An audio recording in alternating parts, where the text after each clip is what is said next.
मराठा आरक्षणाचं भगवं वादळ मुंबईत धडकणार आहे। मनोज जरांगेंची पदयात्रा आज मुंबईमध्ये प्रवेश करणार आहे। सरकार पोलिसांकडून जरांगेंना मुंबईत न येण्याची विनंती केली जाते, त्यांची समजूत काढण्यासाठी प्रयत्न आहेत, पण मुंबईतील आंदोलनावर मनोज जरांगे पाटील अजून तरी ठाम आहेत। वाशीमध्ये मनोज जरांगेंची आज सभा होणार आहे, तर सभास्थळी मराठा आंदोलकांची मोठी गर्दी झाल्याचं पाहायला मिळत आहे। मराठा आरक्षणाच्या मुद्द्यावरून सध्या मुंबई आणि आसपासच्या भागामध्ये वातावरण तापलेलं आहे। मनोज जरांगे पाटील मुंबईच्या वेशीपर्यंत धडकलेले आहेत आणि आज हा जो मराठा आरक्षणाचा मोर्चा आहे ते घेऊन मनोज जरांगे पाटील मुंबईत येण्याची शक्यता आहे। त्यापूर्वीच त्यांची समजूत काढण्याचे प्रयत्न सुरू आहेत, त्यामुळे आता सरकारला यश येणार की मनोज जरांगे पाटील ज्यांनी जो निर्धार केलेला होता मुंबईमध्ये धडकण्याचा तो पूर्ण करणार, याकडे आता सगळ्यांचं लक्ष आहे। एकीकडे मुंबई पोलिसांनी त्यांना परवानगी नाकारलेली असताना दुसरीकडे त्यांनी मात्र मागणी मान्य न झाल्यास मुंबईत येण्याचा निर्धार केला आहे। तर मुंबईकरांची आणि मराठा समाज आंदोलकांची गैरसोय टाळण्यासाठी मुख्यमंत्र्यांसह उपमुख्यमंत्र्यांनी चर्चेसाठी लोणावळ्यामध्ये यावं असं त्यांनी सांगितलेलं होतं। आरक्षणाची मागणी मान्य करावी असंही लोणावळ्यामध्ये त्यांनी सांगितलेलं होतं। तर आम्हाला आडमुठेपणा करायचा नाही, मात्र आझाद मैदानावर उपोषण करणारच असा इशारा पुन्हा एकदा मनोज जरांगे पाटलांनी दिला। आणि या विषयी अधिक माहितीसाठी आपले प्रतिनिधी चेतन ननावरे हे आपल्या सोबत थेट जोडले गेले आहेत। चेतन, काय सांगाल? 10 वाजायला आलेले आहेत आणि 10 वाजता सरकारचं शिष्टमंडळ हे मनोज जरांगे पाटील यांची समजूत काढण्यासाठी त्यांच्यासोबत चर्चा करण्यासाठी पोहोचणार असल्याचं कळत होतं। तर सध्याचे काय अपडेट्स आहेत? मनोज जरांगेंकडून काही पुढचं त्यांचे प्लॅनिंग काय आहे याविषयी सुतोवाच झालेला आहे का? निश्चितच मला आत्ताची जी ताजी माहिती समोर येते की सरकारचं एक शिष्टमंडळ आहे ते चर्चेसाठी दाखल झालेलं आहे। सुमित भांगे जे सामाजिक न्याय विभागाचे अधिकारी आहेत आणि मंगेश शिवटे जे कक्षाधिकारी आहेत मुख्यमंत्री सहायता निधीचे, हे दोन्ही अधिकारी आहेत ते आता जरांगे पाटील यांच्या लीगल टीम सोबत चर्चा करत आहे। कायदेशीर बाबींचा आधार घेत आता सरकार नेमकं कुठल्या बाजू मांडतंय हे थोड्या वेळामध्ये स्पष्ट होईलच आणि या संदर्भात कायदेशीर बाबींवरती चर्चा केल्यानंतर जी लीगल टीम आहे ती जरांगे पाटील यांच्यासोबत चर्चा करेल आणि त्यानंतर जरांगे पाटील आहेत ते वाशी येतील।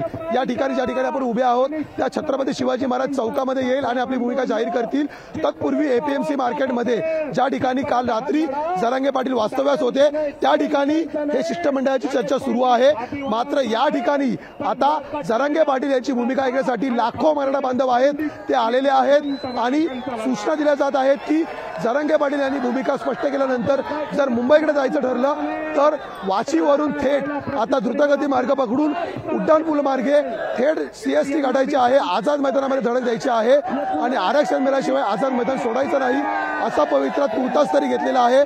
त्यामुळे जरांगे पाटील आता सरकारच्या शिष्टमंडळासोबत चर्चा केल्यानंतर कितपत सहभागी होत आहेत आणि सामील होत आहेत आणि त्यांची भूमिका काय आहे।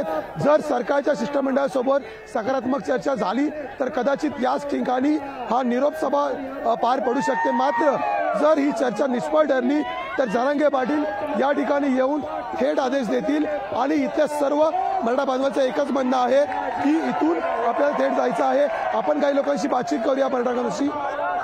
सरकारचं शिष्टमंडळ चर्चेला आलं आहे, लीगल टीम सोबत चर्चा सुरू झालेली आहे।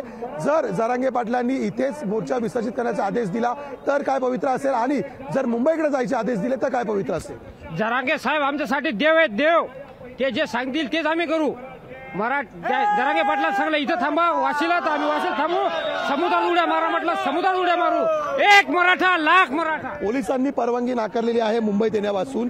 आता सध्या सरकारचं एक शिष्टमंडळ चर्चेला आलेलं आहे, पुढील भूमिका काय असू शकते? एकंदरीत सरकारने कशा प्रकारे मागण्या मान्य कराव्यात वाटतं? मनोज जरांगे पाटलांनी जर आदेश दिला तर आम्ही मुंबईत जाऊ। मनोज जरांगे पाटील जर म्हणले आम्हाला तुम्ही अरबी समुद्रात उड्या मारा तर आम्ही अरबी समुद्रात उड्या मारू।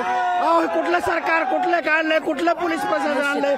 फक्त मनोज जरांगे पाटलांनी आम्हाला आदेश द्यावा, आम्ही मुंबईत जाऊन जाडा पडकावूनच दाखवू। परा ज्या प्रकारच्या भावना आपण पाहत आहोत आणि या संख्ये जर आपण चारी बाजूला नजर टाकली तर मोठ्या संख्येने मराठा पुरुष असतील महिला असतील त्या या ठिकाणी एकवटलेले आहेत।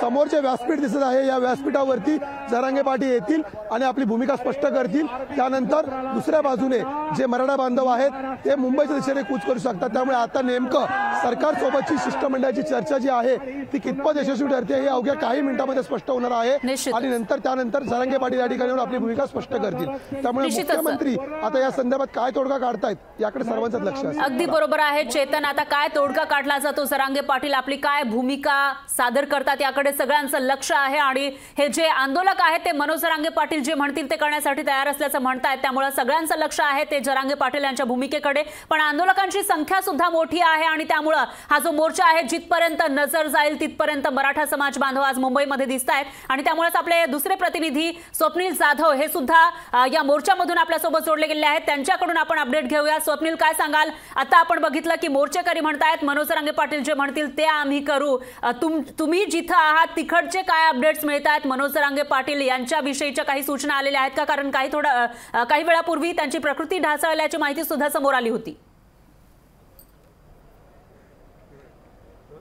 फरा नक्कीच आपण ज्या ठिकाणी मनोज जरांगे पाटील यांची आता शिष्टमंडळासोबत चर्चा सुरू आहे। खरं तर शिष्टमंडळामध्ये केवळ अधिकारीच आहेत, कोणतरी मंत्री किंवा कोणताही आमदार या शिष्टमंडळात नाही। त्यामुळे सरकारचे प्रतिनिधी म्हणून कोणतरी एक आमदार किंवा मंत्री या शिष्टमंडळात असायला हवं होतं। मात्र काही दिवसांपासून आपण बघतोय, ज्या दिवसांपासून हा मोर्चा पुढे सरकतोय, रोज एक नवं शिष्टमंडळ हे मनोज जरांगे पाटील यांच्या भेटीला येतंय, मात्र तोडगा अद्याप निघत नाहीये। आज सुद्धा मंगेश चिवटे आणि सुमंत भांगे हे सरकारचे प्रतिनिधी या ठिकाणी आलेले आहेत, केवळ अधिकारी या ठिकाणी येत आहेत, कोणतरी आमदार नाही तर मंत्री यायला होतं असं देखील एखादा मराठा आंदोलकांचं म्हणणं आहे। मात्र या बैठकीमध्ये खरं तोडगा निघतो का हे पाहणं महत्त्वाचं ठरणार आहे। खरं तर आधी कायदेशीर चर्चा ही वकिलांसोबत मनोज जरांगे पाटील यांची झालेली आहे आणि यानंतर आता शिष्टमंडळासोबत ते चर्चा करणार आहेत। शिष्टमंडळ नक्कीच मनोज जरांगे पाटील यांची मनधरणी करण्याचा प्रयत्न करतील, मात्र यामध्ये त्यांना यश येतं का हे पाहणं महत्त्वाचं ठरणार आहे। कारण जो पवित्रा या ठिकाणी घेण्यात आलेला आहे, मराठा आंदोलक असतील, मनोज जरांगे पाटील यांचा असेल पवित्रा असेल तो म्हणजे मराठा आरक्षण मिळाल्याशिवाय परत जाणार नाही असं त्यांचं एक पवित्र आहे। मात्र मराठा आरक्षण मिळवण्यासाठी या ठिकाणी कायदेशीर प्रक्रिया सुद्धा पार पडताना राज्य सरकार दिसत आहे, मात्र कुठेतरी अडथळा येतोय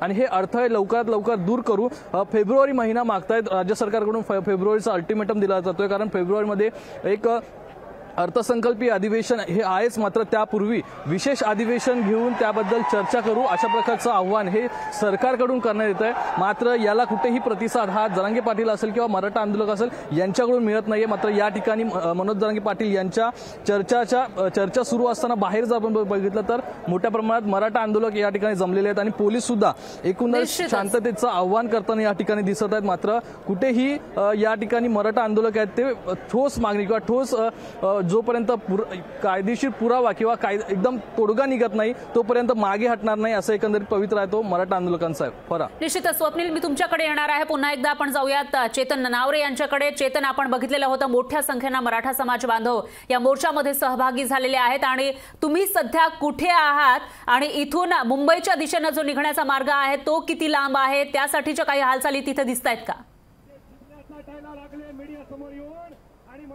निश्चितच परा, आपण आता उभे आहोत ते वाशी येथील छत्रपती शिवाजी महाराज चौकामध्ये। माझ्या पाठीमागे मी दाखवू शकतो की ज्या ठिकाणी छत्रपती शिवाजी महाराजांचा पुतळा आहे याच चौकाच्या समोरच आता व्यासपीठ उभारलेला आहे आणि या चौकाच्या चारी बाजूने आता मराठा बांधव आहेत ते मनोज जरांगे पाटील यांची भूमिका ऐकण्यासाठी या ठिकाणी जमलेले आहेत। इथून सरळ स्टेजच्या समोरच जर मी दाखवलं तर ज्या आता वाहनं लागलेली आहेत या वाहनांच्या रांगा थेट वाशी नाक्याच्या एकंदरीत उड्डाणपुलापर्यंत लागलेल्या आहेत। तिथून थेट चेंबूर मार्गे जो मराठा समाज आहे तो आता मुंबईकडे कूच करू शकतो। जर सरकारसोबतची शिष्टमंडळाची चर्चा आहे ती जर फिसकटली तर याच मार्गाने आपल्याला पुढे जायचं आहे अशा सूचना कुठेतरी संयोजन समितीने दिलेल्या आहेत आणि त्याच प्रकारे सर्व वाहनं जी आहेत ती पुढे लावण्यात आलेली आहेत। तितकीच वाहनं जी पुढे आहेत तितकीच वाहनांची संख्या ही मागे, म्हणजे हा जो मार्ग आहे जरांगे पाटील आता थोड्या वेळात या ठिकाणी येतील आणि मग काही वाहनं पुढे आणि काही वाहनं ही मनोज जरांगे यांच्या पाठीमागे असा एकंदरीत हा लाख जणांचा मराठा मोर्चा आहे तो मुंबईच्या दिशेने कूच होऊ शकतो। त्यामुळे हा मोर्चा वाशी या ठिकाणी थांबणार की पुढे मुंबईपर्यंत जाणार याकडे सर्वांचं लक्ष असेल। महिला असतील पुरुष असतील मोठ्या संख्येने या ठिकाणी जमत आहेत। अद्यापही मनोज जरांगे पाटील चर्चा करून या ठिकाणी येण्यासाठी निघालेले नाहीये, त्यामुळे मोठ्या संख्येने समाज आहे तो एपीएमसी मार्केटमध्ये आहे। मात्र ज्यांना या सभेची कल्पना आहे ते पुढे आलेले आहेत आणि म्हणूनच आता आपण पाहू शकतो की लाखोंच्या संख्येने चहू बाजूला या ठिकाणी जमेल तितकी लोक आहेत आणि सर्व मार्ग आहेत ते आता इथे ठप्प पडलेले आहेत। काही ज्येष्ठ मंडळी आहेत त्यांच्याशी आपण बातचीत करूया। बाबा, तुम्ही कुठून आलेला आहात, काय मागणी आहे तुमची? आम्ही गावात संगमेश्वरून आलो, भोकरदंत आलो घेऊन। हा, मुंबईपर्यंत चालायची तयारी आहे का? चाला तयारी मग आता आरक्षण मिळेल वाटतं का? घराकडे जात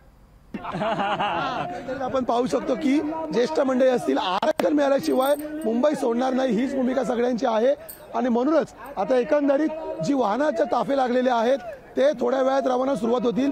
मनोज जरांगे पाटील आल्यानंतर त्यांची भूमिका काय आहे, एकंदरीत सरकारच्या शिष्टमंडळामध्ये ज्या प्रकारे मंत्र्यांचा समावेश नाहीये, मुख्यमंत्री मुंबईत आहेत, त्यामुळे तुर्तास तरी राजकीय वर्तुळातून जी माहिती समोर येते की मोर्चा जो आहे तो आझाद मैदानापर्यंत जाऊ दिला जाईल आणि त्या ठिकाणी येऊन मुख्यमंत्री एकनाथ शिंदे आहेत ती आपली भूमिका स्पष्ट करू शकतात. या संदर्भातील मुख्यमंत्री कार्यालयाकडून करण्यात आलेली नाही.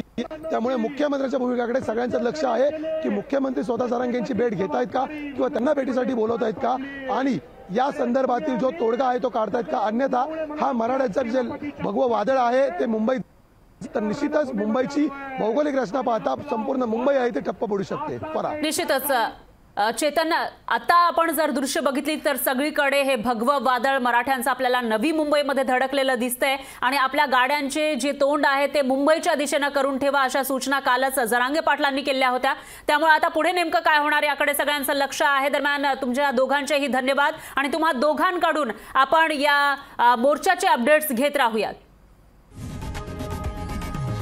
लोकशाही मराठी ऐका, पहा, जागरूक रहा.